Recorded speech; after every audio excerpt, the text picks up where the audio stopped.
this. But Pat, where are you calling in from? Where are we watching you from? I am, I believe, just down the street from Dan, actually. I'm in Pasadena, in Old Town Pasadena.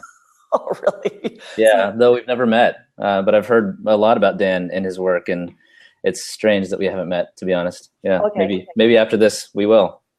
So this is one of the fun things about Blab and even about the socials. I'm sure you'll notice this, is that you get to meet people that are like in your backyard. I just had someone last night from Australia introduce me to I'm in Riverside, California. And he was telling me about some folks I need to get in touch with in Palm Springs. So I just thought, that's so awesome. So welcome, everyone. I'm going to go ahead and hit record. Oh, I'm already recording. So Pat, what, just as a kind of an intro, today was the first day of school for my freshman in high school, my son. And then I also have a 12-year-old who just started junior high. Made me think about first day of school. I'm just going to throw you a curveball. First day of school. Do you have any first day of school memories or traditions that you remember back? Or was it painful? Was there any first day of school things that you had to do? Wow, that was quite the curveball. I have the worst memory, to be honest. My wife has always given me a hard time about the fact that I don't remember last week. And gosh, you know, most of school growing up was kind of a nightmare for me. I don't know why. I just, I was a pretty shy, reserved kid growing up. Don't really have. Yeah. So I am so sorry to bring up that painful. So probably the first day of school was probably the least part of school. I know it is I have a daughter who's also of that ilk, and I appreciate and cherish her personality, but she can't stand school. So she's a senior ready to get out. So I see a note. DJ Chuang just said, it's not Safari friendly. For people that are new to Blab, absolutely Chrome is the way to go. So really it's optimized for Chrome. So if you're not on Chrome, do that. If later on you want to be brought into one of the empty seats so you can ask some questions, definitely have headphones. That's helpful. Let's see what other things. I was going to wait to do the orientation to get Dan in here. But so Pat, so if you're looking at the squares right now, we're in squares, right? And you see you should see like a box next to the name. Yeah. So if you want to follow someone, and they come into one of the squares, you literally can just click. It's like being in the environment and you can follow them. Oh, interesting. So it's just kind of fun. So anyone who's watching us right now can listen to our dialogue or just listen along and go, oh, this is kind of interesting. Click, I can follow. So they make it really easy. They can remove a lot of barriers to be able to connect up with people. So I love it. Very cool. Yeah, so one of the reasons why I wanted to have you on The Good Blab is, 2009 is when I think that your film, The Philosopher Kings, came out. Is that correct? Yeah, I think it was right. Yeah, I think that was right around there. And I think I saw it screened at an Idea Camp event that Charles Lee had. It was either in 2009 or 2010. It blew me away. And I thought, oh my gosh, this is something that I would love to one day talk to the person that actually did this. But can you tell us just a little bit about what your background is for folks that may not be familiar with you? Sure. Yeah, I'm a Pasadena, as I said earlier, based filmmaker. I've been making mostly nonfiction work for I guess I've been releasing films for about 10 years now. My first film came out in 2005. So yeah, that puts us at 10 years exactly. And my Transcendental media, which, as you can maybe draw from the name, we tend to deal with more, I guess you could say, thoughtful topics in nature. Those that sort of point us towards the transcendent, I suppose, something sort of beyond our experience of the everyday. At least that's the hope anyway.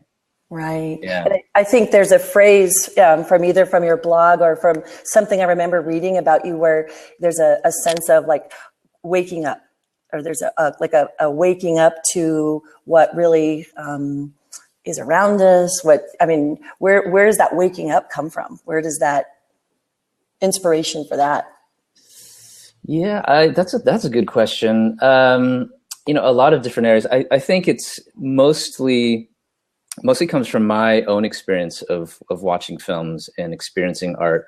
My parents were largely unavailable to me growing up, and so I had books, music, and art and films as in a huge way my guidance growing up, and so it was a waking up for me, I suppose, and me starting to make movies and make art is another way of passing on that experience to others, I suppose. Wow, that's neat. Yeah, I think Dan's here. I think he is. Dan Portnoy. And his dog.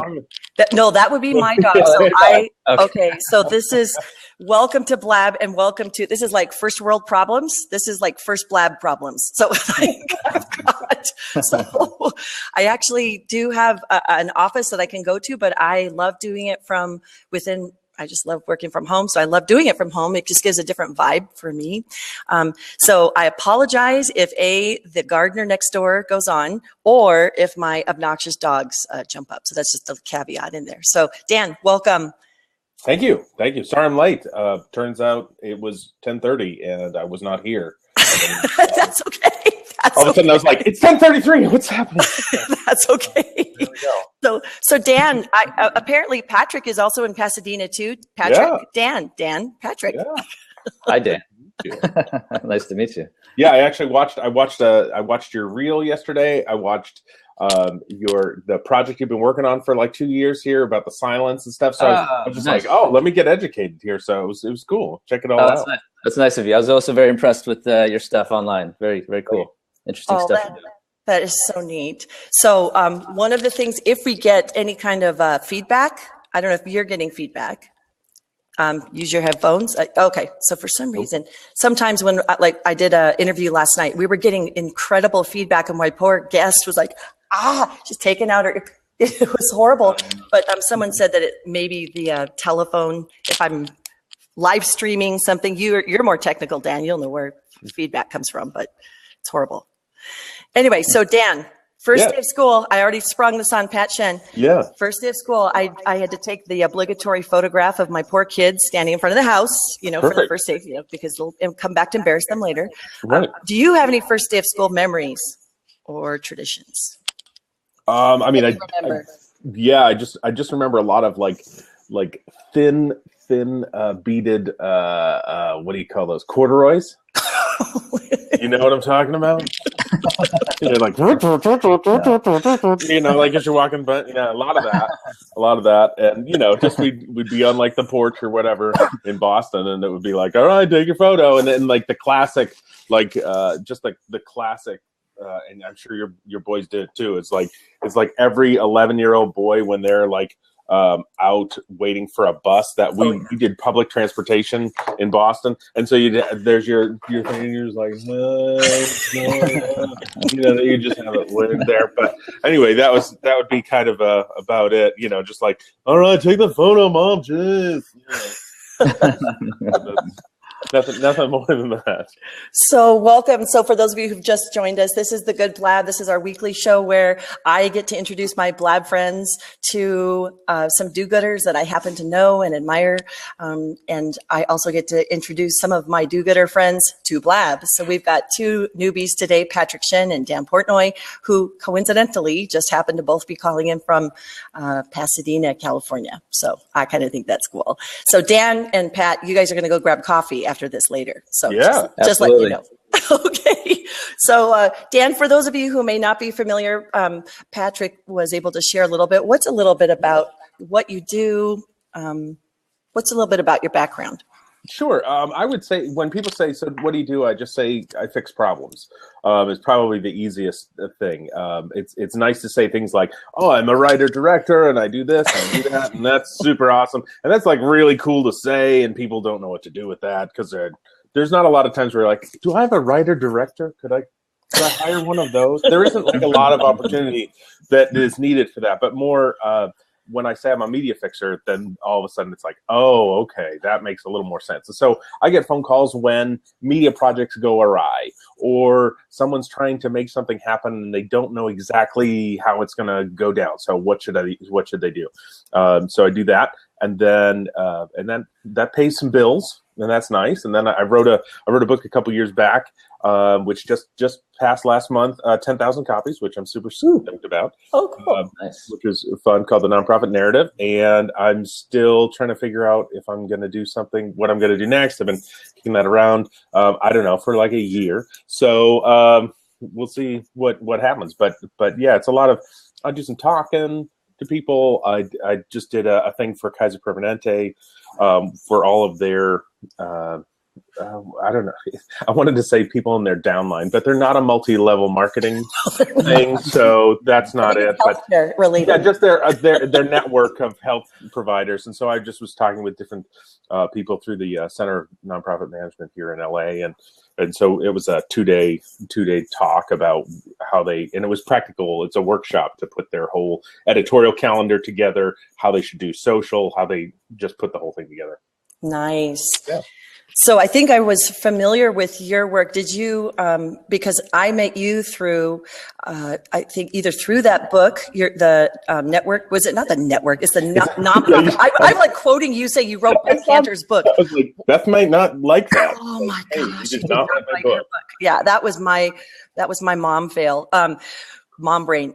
It absolutely was such a powerful book. It was the narrative, basically taking the story arc that you had been learning about and all of that and applying it to how nonprofits tell their stories. And I think, was this before or after you did work with Union Rescue Mission in Los Angeles? It was after. After. So I went and took the class, the very famous story seminar by Robert McKee here in town, and it broke my brain. It really did. It was 4 days of filling a moleskin notebook. But when it was over, I didn't think the same. I took it back in 2008, and then I worked with that fall. I worked with Union Rescue Mission, and I just thought, why don't we take a 3-act story structure and apply it over a January to December calendar? And that was actually what the book became. It's just how I did it and how you can do it too. So it's not super hard. Wonderful.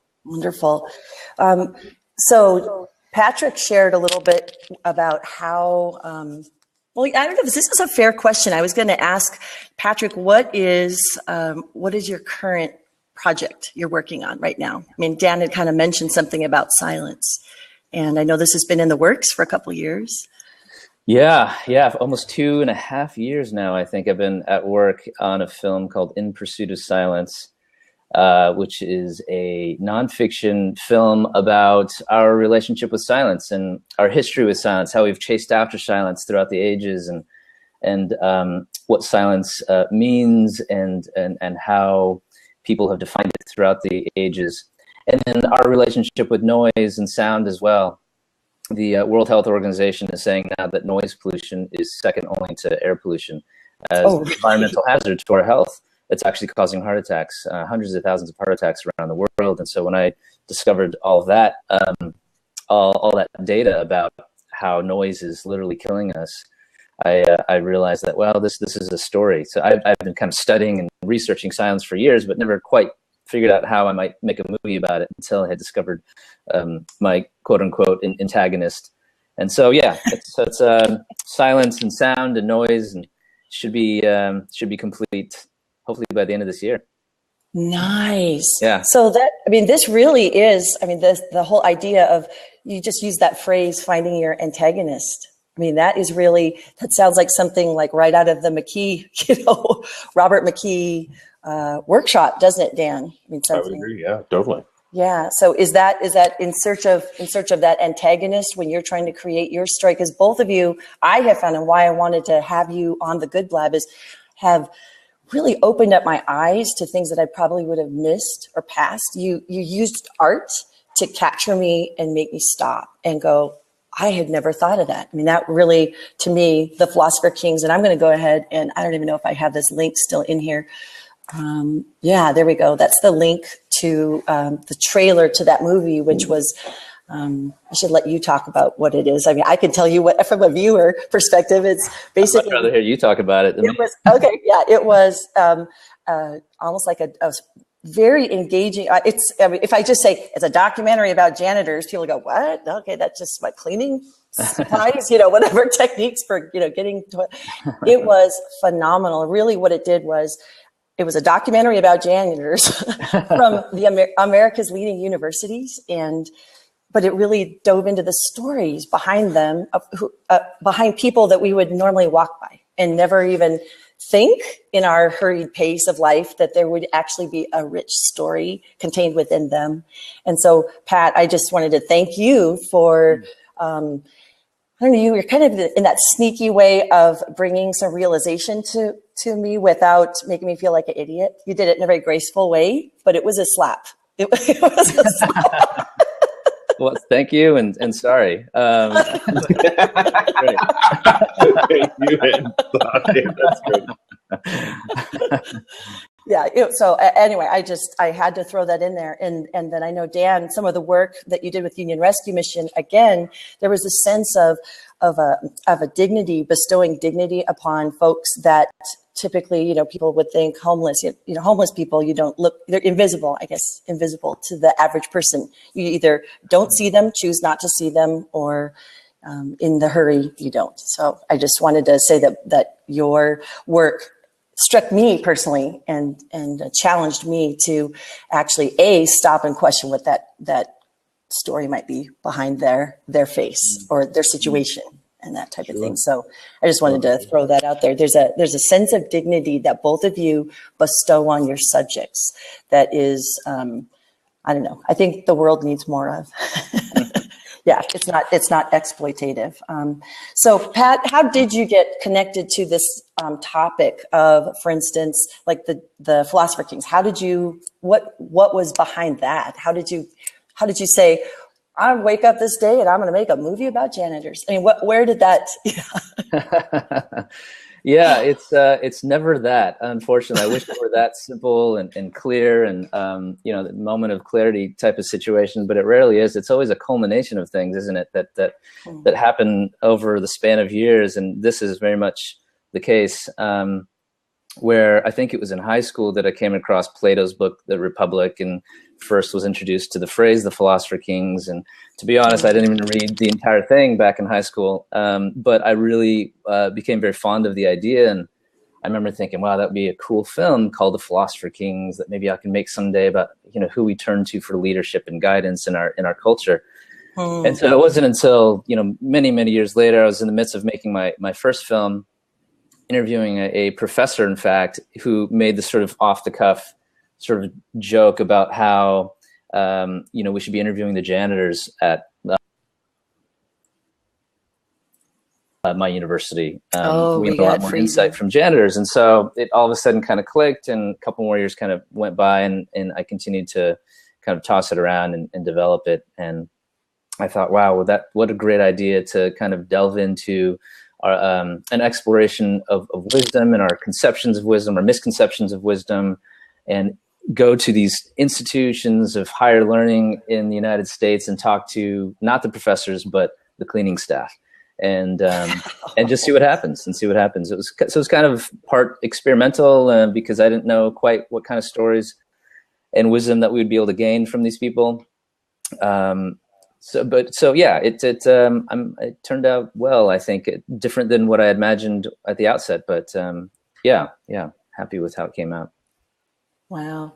So Dan, you've seen this movie, The Philosopher Kings, or have you? Were you there when you saw that?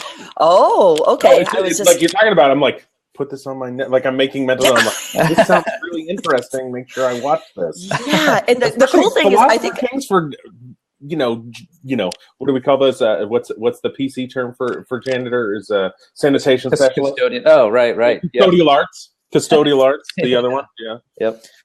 Yeah, that's just fantastic. I was like, oh my God, like it's just hitting me. I was like, oh, that sounds really interesting. No, so I haven't seen it. Sounds fun. Right. So it's the nice thing is it's on Netflix, and I think I had actually not anymore. Not anymore. Oh, it's not. What? Contract with Netflix expired.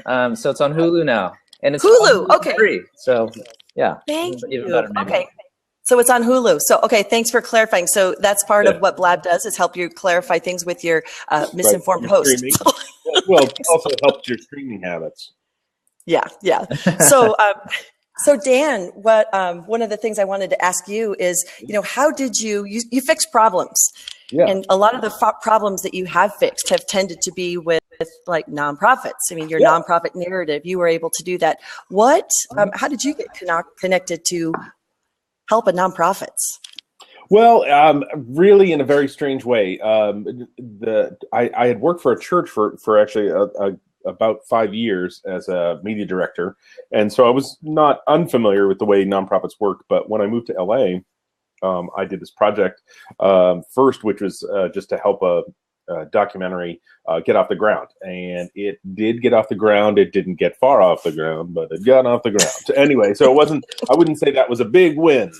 But anyway, through that experience, I met some filmmakers who were working with Union Rescue Mission, and they said, hey, you should come talk to these guys. And I just went downtown and I insulted their head of development for about 2 hours about what I thought I was helping. I thought that like the whole point was for me to give a different take on what they were doing. Cause like at the time, Union Rescue Mission, if you've been on Skid Row, specifically where they're at on 5th and San Pedro, that is one of the most brutal neighborhoods in America in terms of if you're going to try and live there.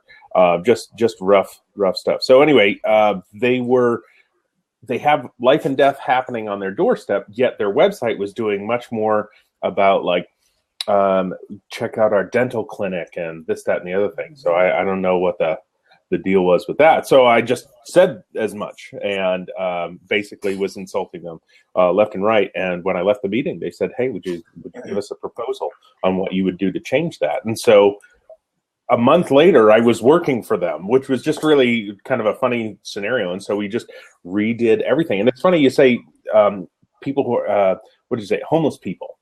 And that's not a phrase I use anymore. It's really funny that I don't say that anymore because and I got an education while I was there. It was much more like learning that it's people experiencing homelessness. And I know that that's such a small thing, but what it does is it takes the objective off. It's very similar to when someone says autistic kids versus children with autism.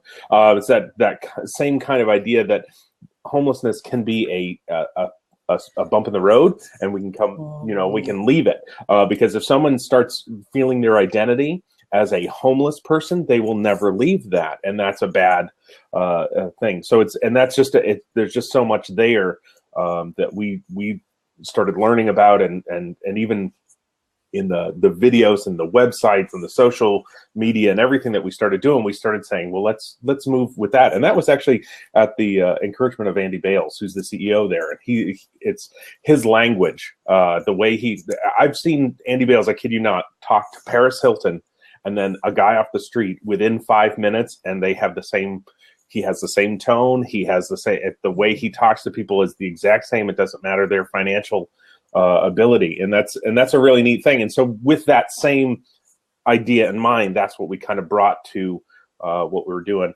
with where they were down on Skid Row. That's amazing. I see Pat nodding about the labels. I think there was something about labels. We were talking, I think it was something about, I don't even use the term homeless people anymore.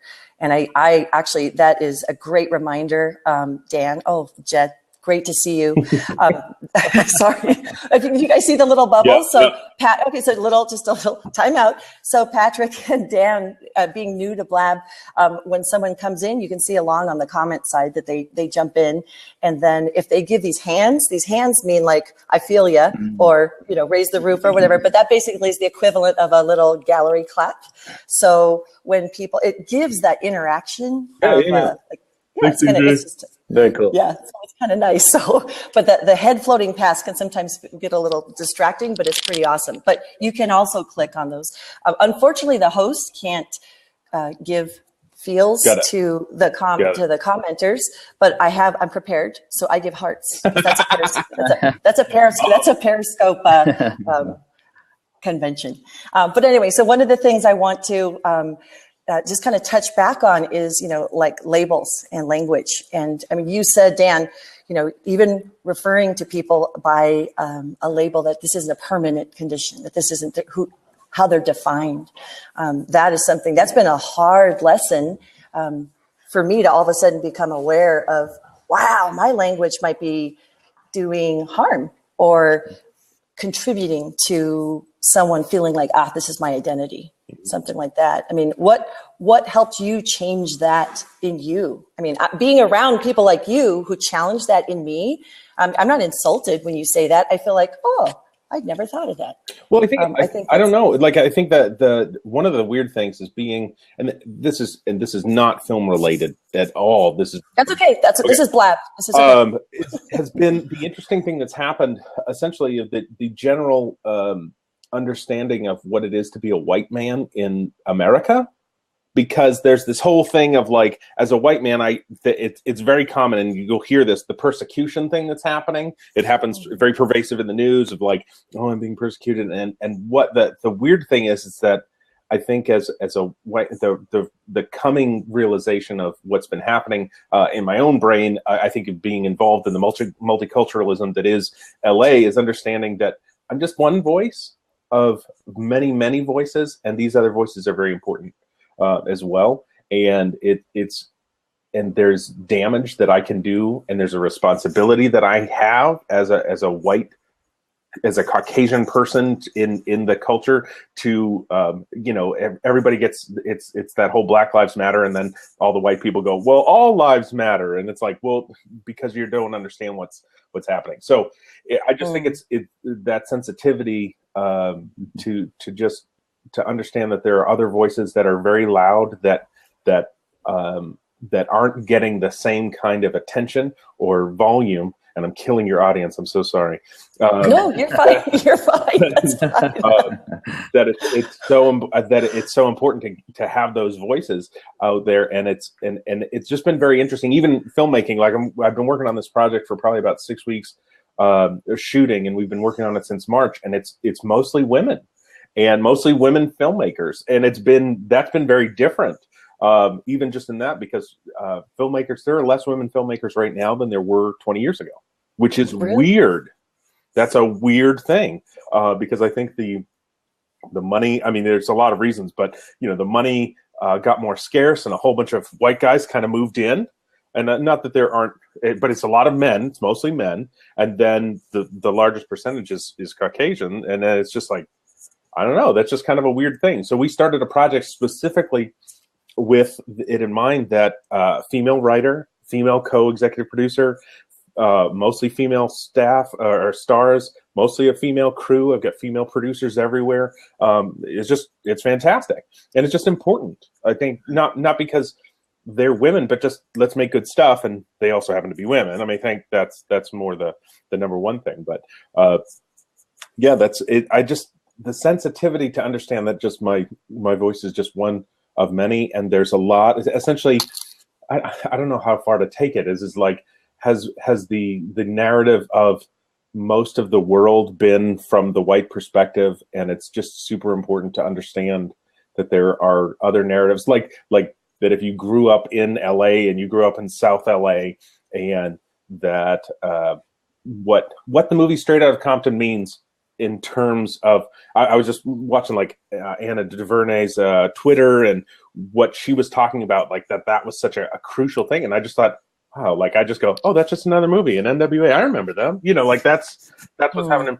For her, it was like this triumph. It was just really interesting that way. So I think it's important in terms of voices. And I think Patrick, you can probably identify in terms of your Philosopher Kings, just the idea of it is like, take the guy who's not controlling the narrative of the school, but he's there, the undertones and everything else, and let's talk to them about what was going on. I mean, that's a really interesting and more interesting than I want to talk to the king. No, I want to talk to everybody else. Is more the thought. And I think the same thing happened when we talked to Union Rescue Mission, when we started.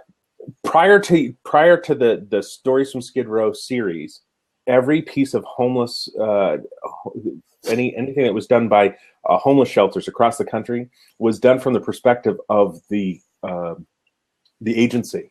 And so it was the agency voice, agency voice, agency voice. So voices are really the connective thing. We put the camera on the person and said, how do you feel? What's going on? And then had the agency back that up. And I know it's just a small little thing, but it made all the difference. And I think that's why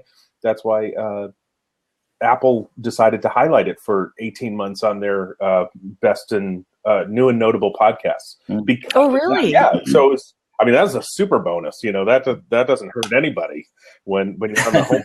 Yeah, you'll take that. Yeah, I'll take it. I'll take it all day. But it's stuff like that. That prior to that, we really changed the way every homeless agency talks to their audience. Because prior to that, it was a lot of slow piano music and black and white photos. And Patrick knows exactly what I'm talking about right there, because it's like, hey, we're going to tell you something terrible. Oh, what's every filmmaker, like the first option? It's like, oh, let me think about this visually. Well, I want to have impact. Okay, I'm going to do something drastic, contrast, high contrast, slow motion, photos. black and white. Yes. Oh my God. So you're familiar with that technique or that method? Patrick? Yeah, absolutely. I mean, I back in the day I did a lot of nonprofit work myself, so I'm guilty of employing some of those techniques back in the day, so I understand it well. Yeah. Well, and it's funny. I mean, I think it was photographer Esther Havens who I met through the Idea Camp through Charles Lee, and she used the phrase. She's a photographer that does a lot of Charity Waters work in Africa, and brings such a beauty to her photography and the images she captures. And she actually uses the phrase poverty porn. Like she calls that type of thing where it's exploitative. And I think that to me was one of the biggest draws to the work that both of you have done, is that I don't see that. I don't get that hint of, there's something emotional and there's drama here. Let me, kind of yank it out of context and put it up here to achieve my slimy marketing aims or whatever. Yes, where we wring our hands. Yeah. So I guess that it would be one takeaway. I mean, I want to anyone who's watching this replay or who's participating live, who's not spamming. One of the key takeaways I would hope that you can walk away from is that there are ways to tell stories that either give dignity or challenge from whose narrative are we telling this? I mean, that's what I'm hearing that theme from both of you, that you can switch the view or the angle almost from who's telling that story. Is it from the one in power, the agency, or like you pointed out, Dan, the people that control the narrative for that university? Right. Who's the hero? Yeah. So I think that's a great thing to keep in mind as professional storytellers. I mean, I do that for my brand, for my company. And that is something that, wow, to be able to say, to challenge that and to make sure that that's a good story. So anyway, so I have, let's see, we've got a couple more questions. We can also, if we have folks that want to join in, I can unlock the seat. And if you are on Blab and you have any questions for our guests, we have Pat Shen, director and head of Transcendental Media, and Dan Portnoy, who actually did not write the networked nonprofit, but actually wrote the nonprofit narrative after a life-changing class with Robert McKee, the writing class that we all read about. And I forget where we read, who Don Miller wrote a lot about it. Don Miller, that's what it was, had written about taking that. So there's an open seat. So if anyone would like to hop in and ask our two directors any kinds of questions about storytelling or anything that you want to, you're more than welcome to. In the meantime, I am going to ask you another question. And I actually have to give attribution to this because I was just on a blab before this, getting pumped up, before we jump on this. And it was a blab by @Yarby, Yarby, and his name's Jason Yarbrough. I haven't met him personally, but he knows quite a few people I know. And I heard him ask his guests some great questions. I'm like, I'm stealing that for mine, but I'm attributing it. So I want to go ahead and what is one word? So this is for Patrick and Dan.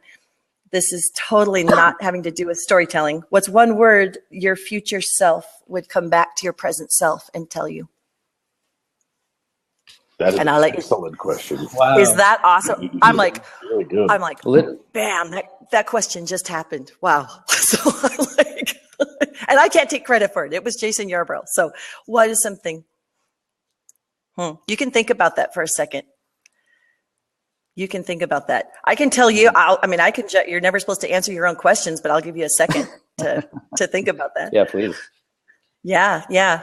Or how about you and anyone watching? What is any of the audience along in the gallery? If you're watching this, what is one word that your future self would come back and tell your now self? So I see Brian Yanish and Theologian, that's awesome. And Lucas Harger. If any of you guys are still here, yeah, go ahead and type in, or if Jed Records still, I don't know if he's still here, but if you're still here, go ahead. What's one word your future self would come back and tell your present self? I think it would be courage.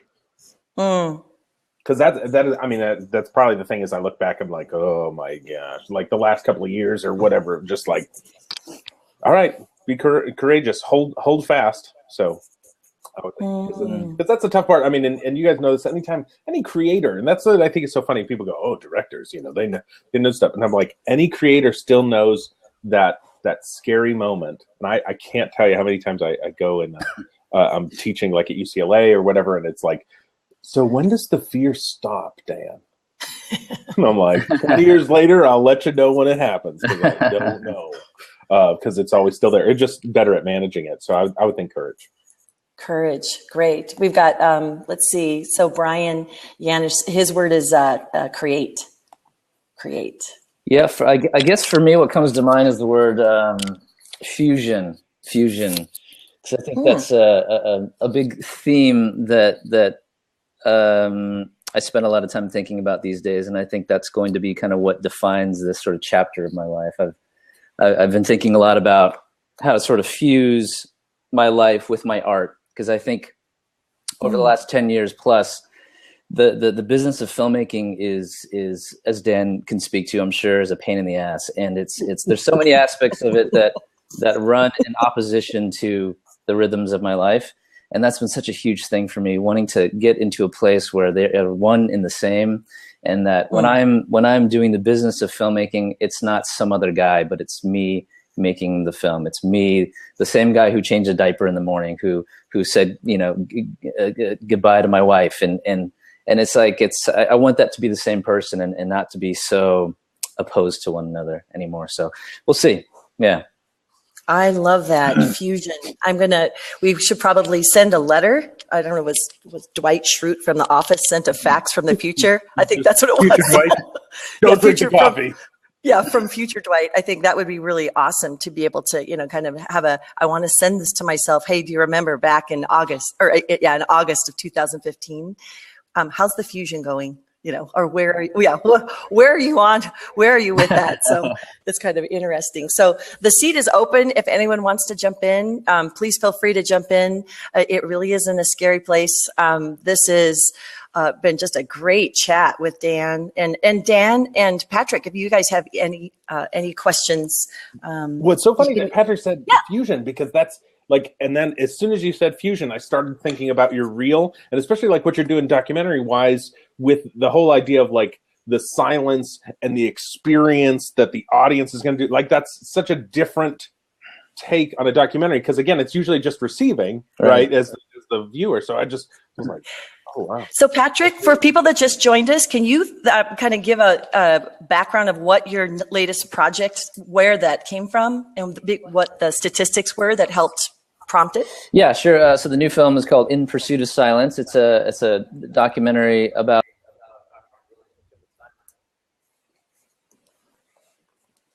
And it froze. our relationship might be with buffering. silence. Sorry. There Can we you go. hear me okay? Yeah. Sorry, my internet at the office sucks. So let me know if I drop out again. So anyway, Okay. I don't know how much of that you said it's our relationship with silence. Yeah, relationship with silence and sound and the impact of noise on our lives.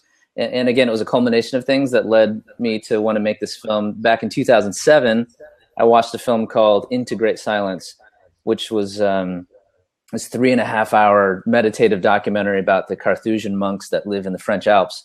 And there's no dialogue in the film. There's no score. In fact, there's a really cool backstory related to this film. The filmmaker had reached out to the Carthusian monks, just writing a letter requesting to bring a camera and make a documentary about their life. And 16 years later, got a response from the monks and decided to just kind of pack up and move to the monastery for, I forget how many months, 8 months or something. He made this just beautiful, artful film about life virtually in silence. And so anyway, I don't know what it was. I have no Catholic background, but something about that film really spoke to me and kind of started me on this path. And that eventually led me to the work of John Cage and one of my favorite filmmakers, an avant-garde filmmaker by the name of Nathaniel Dorsky and other things. So anyway, here I am, 2.5 years later, and in the midst of editing now and maybe about a month away from finishing. So. Oh, that's amazing. What were some of and I think there was something you had mentioned about the effect of noise. I mean, what was that statistic you had mentioned? Yeah, there's a ton. The one I mentioned earlier was that the World Health Organization now considers noise pollution second only to air pollution in terms of its impact on our health. And so, I mean, there are organizations upon organizations. Every major health organization on the globe has basically issued warnings about noise pollution and how it's actually killing us. And 50 years now of research. In the 50s, gosh, I forget who it was now. Someone said, I think it was like the Surgeon General or something, said that we will someday battle noise as we do cholera. It's that serious of a concern right now, and especially in today's day and age where oh my gosh, where we're in such an accelerated kind of pace of life, and technology is sort of spinning out of control without any sort of real regulation or conscious decisions being made about the sort of sonic footprint of our technology, and it's creating a lot of problems. Wow. I'll give you some of those feels on that one. As a parent of two teen, I've got a 12-year-old, 14-year-old, and 16-year-olds in my house. And when you're talking about noise, and silence, and just the ability of this generation to not know how to be still or silent or quiet with their thoughts. And I don't mean in a shush, be still. I mean, I grew up in actually a half Asian home, I was just looking at these squares. I've got Pat Shen up here, and then I've got, I've got both of my halves represented in the squares, kind of the fusion of the two cultures. So I grew up in a home where children were very much to be looked at and not heard. So that was, I don't mean that kind of silent, and that's almost like silenced. I mean being comfortable with quiet, comfortable with not having something digital in your hand, comfortable with being able to, have your own thoughts, and not to have that feedback of, oh, I'm liked. Oh, I'm, someone restreamed me, whatever, something. And I think that that's a huge, we're going to see the implications of this generation. I think, like you said, the Surgeon General saying but it's a kind of a quiet, deadly, silent epidemic. But I haven't seen your film, so I can't wait for your film. You pretty much nailed it. I mean, it's all the technology, I think it's more our relationship that we've developed with technology, but it's created this very superficial kind of existence, this superficial sort of interaction with the world. And I think kids especially have forgotten how to live in real time. We're kind of living elsewhere in the virtual world. And there's all these other studies that are saying that all the time that we spend in the virtual world versus the real world is going to be a huge indicator of the early onset of dementia and other age-related diseases. And so, I mean, the implications are scary. And I think it's, we're just starting to understand the implications of our relationship with technology. and the lack of silence. It's really, I think, ultimately for me, the lack of silence and giving ourselves that space to think and wander and be bored. I'm always telling my kids, or rather responding to my kids who are saying, you know, oh, Dad, you know, I'm so bored right now. What can I do? They're always asking, what can I do? You know? Mm. And it's like, just be bored, chill out for a bit and be bored, and let some original ideas and thoughts come into your brain, and learn how to navigate that boredness, rather than kind of fill that space with something completely meaningless and thoughtless. So anyway, Wow. yeah. So I think you need to get interviewed by every parenting blab that's out there. Just look at the word seriously, because that is, I mean, if you're changing diapers, you've got kind of the whole spectrum. And I think that's pretty remarkable to have that kind of insight. I wish this future blab had spoken to me when my kids were in diapers, you know, so that I could be aware, you know, and not unconsciously, you know, kind of like you said, sleepwalking, go through. Right. So we've got one person. Oh, Derek, did you Welcome, leave? Derek. Derek. Yeah. He just clicked, and I'm like, Derek, you're more than welcome to join.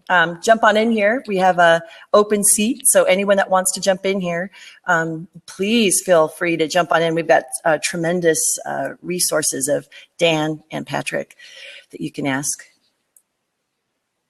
Wow. So while we're getting a guest back in here, okay, and then we just had Bob Longoria just join us. If anyone wants information, I mean, Patrick, when your film comes out, In Pursuit of Silence, how do we get information? How do we find out about this, where it's going to screen? I mean, I don't know. I'm not from the film industry, so I don't know if it's like how do we find out? Yeah, I suppose the best place to find out is to go to the website, pursuitofsilence.com, and sign up for the mailing list. You know, we'll be sending out blasts soon enough about, you know, screenings and release date and whatnot. We're, you know, on Facebook and social media as well, on Twitter and Instagram as well, at IPOS Film, IPOS Film. So there's a bunch of ways to find out, but I suppose the best way is probably to sign up for the newsletter on the website, pursuitofsilence.com. Okay, Pursuit of Silence. And Dan Portnoy, if, for instance, someone, I mean, you had started off the show by saying, I fix things.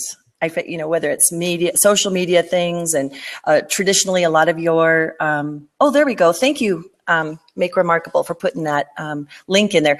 So Pat and Dan, isn't that cool? That's one of the blab things that I think is pretty awesome. I've been in blabs where people will post, if you can have like a animated GIF or whatever, you can throw that in there as well. You just literally just paste the link in there. So it can tend to be distracting, or it can be helpful. So this is a good use of it. So yeah. It's open seat. If anyone wants to jump on in there, we've got quite a few folks that have just joined. The nice thing about Blab 2, so Patrick and Dan, I'm kind of giving you an orientation, is that you can watch the replay afterwards, and then they will send you I think it's an MP3 format. So you can get audio, or you can get the video, and then you can pull that apart and create whatever kind of content or sound bites you want to from this, which I think is pretty hold on, I'm looking for a time-wasting, non-productive. Okay, so here, there we go. I'm putting one on you there. That's for you. That's great. That's great. So, Christian, so if you are, anyway, so yeah, I think that's pretty funny. So so Patrick and Dan, because this is a little bit of an orientation for you too, if you cursor over Make Remarkable's name, you can click on the name without losing where you were in here, and you can see who that person is. You can also star, you know, that person. Oh, there we go. We've got. So, oh yeah. So thank you, Christian. That is not a waste of time. That is. Oh, good. That's so good. I'm just gonna keep watching that. You guys talk. Yeah,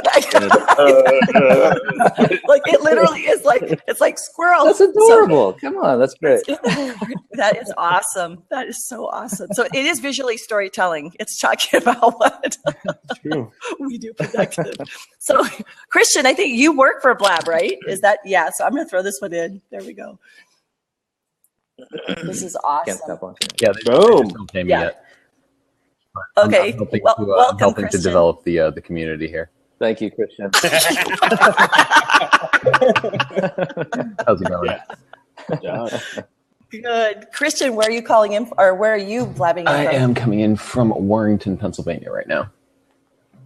Oh, okay. So we've got 2 Pasadenas, a Riverside, and a Pennsylvania. That's awesome. Sweet. So were you able to capture any of this fabulous blabness? I came in at the point where Pat was talking about the gentleman who had contacted the monastery and then got a response about 16 years later, and then just up and moved everything and just went over there and did all that. That's some dedication to telling the story. That is a beautiful thing right there. Seriously. Yeah, I feel like, like people apologize if they don't write on their blog for like 3 months. So what? I know, I was going to say. Hey, I'm sorry I didn't get back to you for 16 years. That's just amazing. I mean, what kind of apology years? is that? Or is there an apology at that point if you're just like, listen, my kids are grown now, so. I don't really think there is. I don't think so. At that point, Do you still want to do that thing? Yeah, it's from forever ago. The internet's not real anymore. Just like MySpace is gone. Can't do it.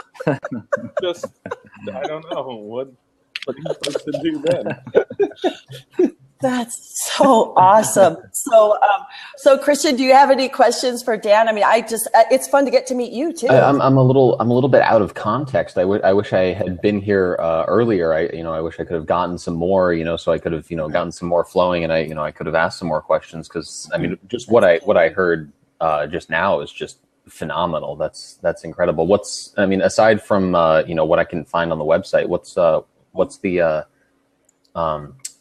what was the vision behind Pursuit of Silence? What's the vision behind it? It's to get people to understand the value of silence, and how quickly it's going extinct. I think that I talk a lot about cultural armor with my friends, and how we kind of build onto this. We kind of add these layers of being and character onto ourselves, and we kind of mistake that cultural armor for our own flesh sometimes, and I think we forget that there's like a reality underneath that armor, and I think it's the sort of fast pace, the speed of this life at the speed of light that we're living, that makes us forget that there's a reality underneath that armor. And so in a way, what my hope is that the film will make people realize, or make people slow down a little bit and live their lives at a more conducive pace, where they can sort of get in touch with their true selves in a deeper way. Anyway, I don't know. More pure human. Yeah. I love definitely say that. Yeah. And Christian, one of the reasons why I had said at the beginning of the show, at the beginning of the blab, why I wanted to have Pat on here, and Dan as well, but I was first originally introduced to his work through the film The Philosopher Kings, and it came out in 2009, and that was tremendously impactful for me, or just blew me away, to basically say, hey, I'm going to watch a documentary about janitors, at America's finest public universities. But that was not at all. It was just so sneaky how he really challenged, my behavior of looking past people and not even understanding that there could be a rich story behind them. So that was kind of what really was very similar to that. So Pat, I'm just warning you, he's sneaky. He's just sneaky. Sneaky one. I'm a sneaky You one. are. Yeah, he had to thank me and apologize because I guess because and I'm just going to throw the introvert extrovert thing into this, because I'm married to an introvert and I have one introvert child, one ambivert, and one extrovert. So I basically know that introverts are the thoughtful watchers, and they observe and they soak in and they process and they speak after they actually have something to say, as opposed to those of us who as opposed to, hey, as opposed to, well, I need to talk right now and fill up all this space with my voice. And, it was really funny though, because I when you said, "Oh, I'm going to have you on with Pepper Shit," and so then I see all this stuff, and I'm like, okay, so this guy's like really thoughtful, and I'm thinking like Samsara and some of these other films that are just like these art pieces that are just these gorgeous things. And then I'm like, yeah, I make like some fart videos sometimes, so that makes sense. Like last night, I'm working with the project I'm working on right now. I'm doing this whole thing with a whole bunch of Groundlings comedians here in town, and it's super fun. But yeah, it's the equivalent of like fart video comparatively. And so I was just like, so he's really thoughtful, and I have whoopee cushions. And that's what's happening between the two. So you got to be on both sides of the field, right? That's right. Don't knock the fart jokes. We need the fart jokes. Absolutely. What would this world be without those? Yeah, that's true. That's true. Okay.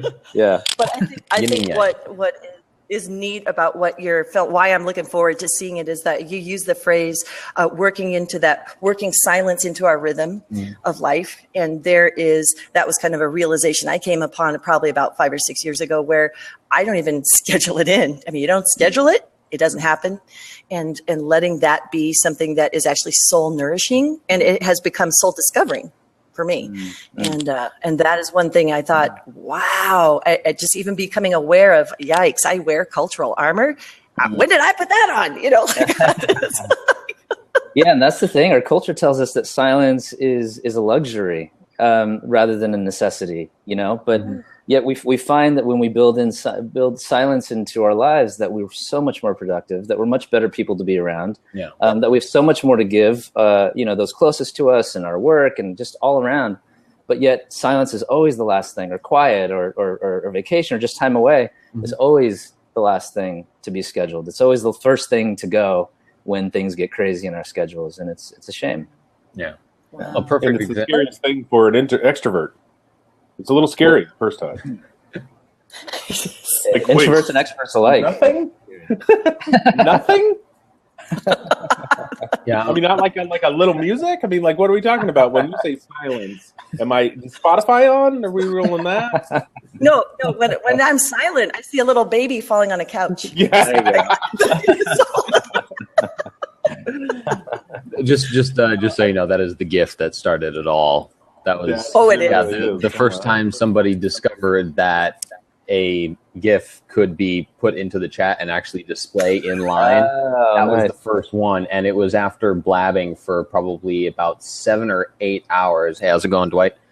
It was, and everybody was just like exhausted. It was like 3 a.m. and there were people who were just kind of like. And then somebody in the comments, they were just going through Gliffy.com and then found that, and then they put it in there, and everybody immediately woke up and just burst out laughing. Like it was dangerous. Like I couldn't breathe. It was perfect. Here's my baby. And it appears that it just doesn't get old either. Like I've seen it at least 100 times since the first time, and it's been every time it gets me. I haven't stopped watching it since you posted it. You just can't take your eyes off it, man. You just can't. No way. So do you guys have any questions for Christian? So Christian, what do you do for Blab? You said you jump into community. I thought that was Brittany. Well, she's the I suppose the official side of that. She does that. She does creative. She does all the copy and stuff like that. She's essentially the public face. Right now I'm doing more behind the scenes stuff in terms of storytelling and getting people who have a compelling story to come to the platform, and I kind of give them a crash course on how they can tell that story using the proper context of the platform. The platform is only as good as the content that's on it. And as human beings, I mean, stories are, next to shelter, nourishment, and companionship. That's what we need most in this world are stories. So anything involving human beings and stories is no matter what going to be a big hit. That's so great. So guys, meet Christian. Christian, meet Meet my peeps. These guys are amazing. These guys. I know you jumped in late, but I had just made the comment that one of the themes between these two is that when they tell their stories and they've got something important to say, they do so in a way where there is a dignity that's given to their subjects that is, I won't say contagious, but it's honoring and it's very compelling. I mean, it is, and it also is very countercultural because we talked before about storytelling as exploiting, and we heard the phrase poverty porn from Esther Havens, who does the photography for Charity Water, and she said, I will not shoot photographs that I wouldn't want shot of me or my own kids. Sure. It's like doesn't mean you can't talk about deep things. Too. Say that again, Dan. It's like a tasteful fart joke too. That's really. It's more like it's like such thing? Yeah, well, because it's like John Williams' score in the background, right? Like whoa, and so like it's Inception fart. I don't know, like that. Well, like a fart within a fart. Yeah, like we're going deep. That's deep. That's awful. That's just awful. Oh my gosh, I've returned to my 2 junior higher boys. Intestinal depths, and then once it comes, that's fantastic. Anyway. I'll never look again, just like that. That's awesome. But I mean, even those, I mean, like I was one of the most uptight moms until I had boys. And now all of a sudden it's like, I have to embrace their boyness. I literally have to, you know what I mean? Like this is part of who you've met them, Dan. I mean, they are nut jobs. They're nuts. And, if they are. How often are you saying the phrase, I just want to have one dinner in peace? How often? Because that is a common one. I'm from a family of 4 boys. And, and my sister, and that was, I think, said nightly. I just one dinner, one meal. That wasn't, because it's insanity. And we're all like, there's nobody that's like kind of the passive one in my family. That doesn't really exist. Right. So. Yeah. So, I mean, if things like, then I'm learning to be present in the moment. Ooh, Pat will love this one. I'm learning to actually be there. I'm driving my 12-year-old back from his first scrimmage on Thursday night. And we've got some of his buddies in the car. He's in his pads. He reeks, whatever. And we're driving home and he's kind of talking about getting the 2 sacks. He was so excited. And then he takes off his red glove that he plays with and he starts passing it around the van so everyone can smell it. I'm like, okay, that's disgusting. That's like, why are you sharing this? Nobody knows. You can't answer that. No, yeah. It's just a boy thing. Don't even try.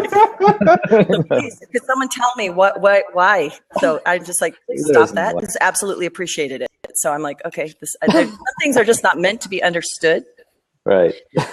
Maybe when he's contemplative in his 40s, he can go off to a hermitage and think about why did I share that smell?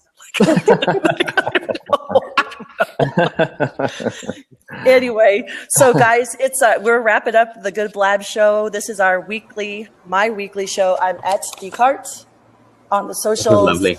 And this is I'll have to watch the rest of the replay. This was Q&A. And okay, guys, so you're filmmakers. So every time I've held up my letters, they were backwards. They were always like this. So this isn't Q&A. This is AQ. How do I know what order?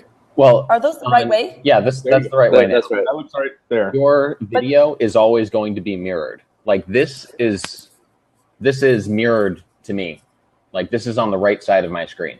For you, it's on the left side.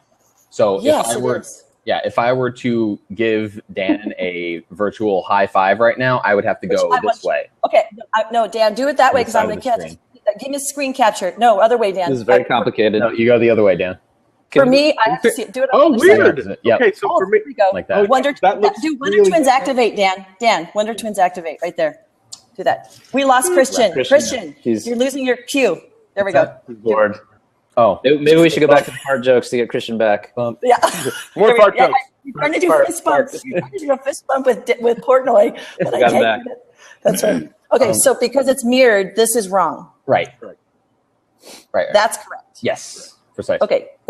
So for my video, it looks like I'm saying AQ, and I kept holding it up wrong. Okay, thank you. You've solved my mystery. I'm not going crazy. Well, actually I am, but that's fine. So are you ready? So Patrick and Dan, give Christian feedback to your first Blab experience. Yeah, tell me. What do you hate about it? What do you love about it? Hate comes first. It's in beta. We got to make it better. It's funny because I mean, not to. It's. I've been on HuffPo live as well, and it kind of feels like that in a without the production scenario. So I kind of dig that. Yeah. Well, and the other part is like you just get to just blab it out, as it were. I don't know. I still feel weird about saying blab. The word sounds like flab. Yeah. It does. Sorry about my yeah, it's like feature wise, any like actual issues that you've had with the interface, the functionality, anything like that? Because we're digging for bugs, So no, I mean everything worked perfect. Excellent. I had problems with my profile. Safari is it's not really super supported yet. Yeah, Safari doesn't. Safari actually doesn't by default support WebRTC, which is the technology that this runs on to actually make this happen. Which is fine. I just switched over to Chrome and it was like, bam, done. Okay. Yeah. Chrome and Firefox both support WebRTC, but it was since Chrome is the most well supported and well developed browser as of right now. It's the one that the team went with from the ground up for developing because it just makes the most sense.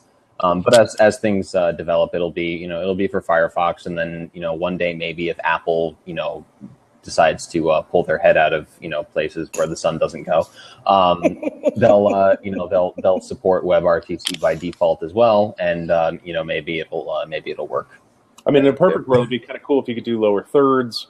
Like as if I were the host to be able to just go lower third, lower third, lower third. I mean, you've got basically it's happening in the top over here or whatever, and so I get it. But so maybe that's it. But I'm just meaning the placement of the squares. Yeah, like if there were 3 people, have like widescreen and then 2 small in the bottom. No. Just more like if you're watching the news, it's usually that lower third that's got my info or who it is. Actually, you can do that. You can do that. Yes, you can. It's not. Yeah, it's not supported through. It's not supported through the Blab software, the Blab interface as of right now. Is that a cam twist trick? Yes, it is. Cam twist on the Mac and ManyCam on the PC. Essentially, what it does is it takes the feed from your camera and passes it through the software. The software puts an extra layer on top of the video and then pushes that out as one single composite as a virtual camera. Well, there we are. I just got schooled, my friend. Yeah. So Dan, the community within this platform is tremendously generous with that type of stuff. Like TechStud, I don't know if you know, at TechStud, Jason. Amazing. Yeah. And then at All Things Networking, he's been Tristan. Tristan and Jason have been my like gurus. I'm like, okay, what else do I need to know about? What else? And they're very just good. Very, very generous. Yeah. So they're very up on the as TechStud might imply, very up on the technology side of things. And Tristan is everything and everywhere. Yes. I don't think there's a single person on this platform who doesn't know about him and what he does. He's the prime definition of omnipresence within Blab, definitely. He's the MCP? Is it networking or network? ATN network? ATW networking. Yeah. Network. Yeah. Okay, that's right. And then the other one is tagged him, so he'll probably pop up in here because he just got a push notification, and so did Jason. Did? Yeah. Oh, how that works. When you mention somebody in the chat, they actually get a push notification saying so and so mentioned you on Blab. Wow, dude. And they click on the notification and it goes directly to this Blab. Oh, nice. Yeah. Okay, I didn't even know that part. Yeah. So Pat Shen just had problems with his internet. Yeah, so his internet cut out. So I told him to just jump back in and on his iPhone. So if his battery's good, we'll see. Cool. But yeah. So Christian, I really love that. And I love the tags that are now available because Dan, before it was just 3 categories. You could post your Blab to, general, tech, or business. Right. And now it was like last week, right?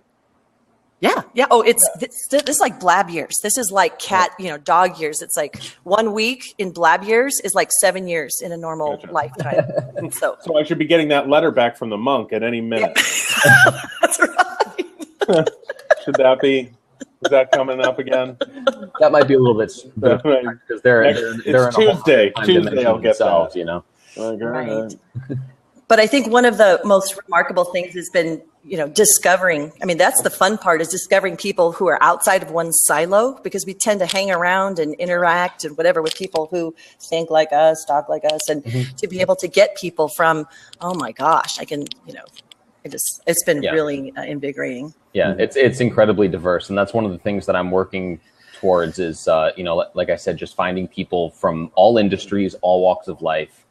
People who have a story to tell, and just getting them on here saying, look, you can get in front of people. You can get people in front of you face to face. Yep. This is the general value proposition.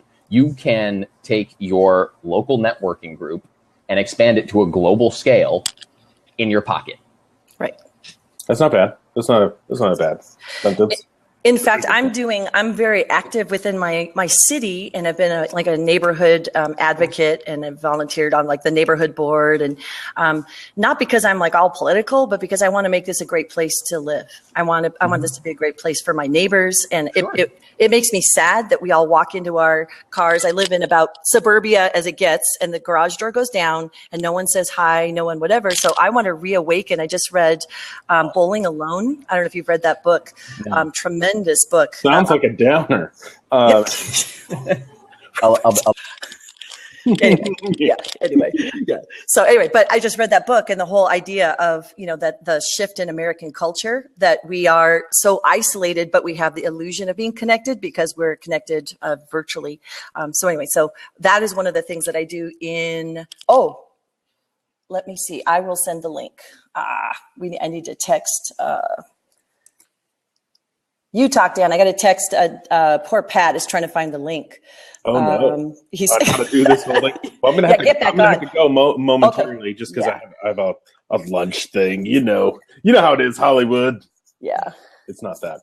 It's just gonna be like a fine lunch. But anyway, I don't know what I'm supposed to talk about here. So. No, that's fine. I just wanted to get your feedback on how it's been really cool. This has been really, really cool. I mean, it's funny. I signed on last week, and I saw somebody was like, "Oh, we're going to talk about movies," and they didn't really talk about movies, and I was just like, And I thought it was because instead they talked about blab, which is fine. Nothing wrong with talking about blab, but it was just like I didn't come here for that.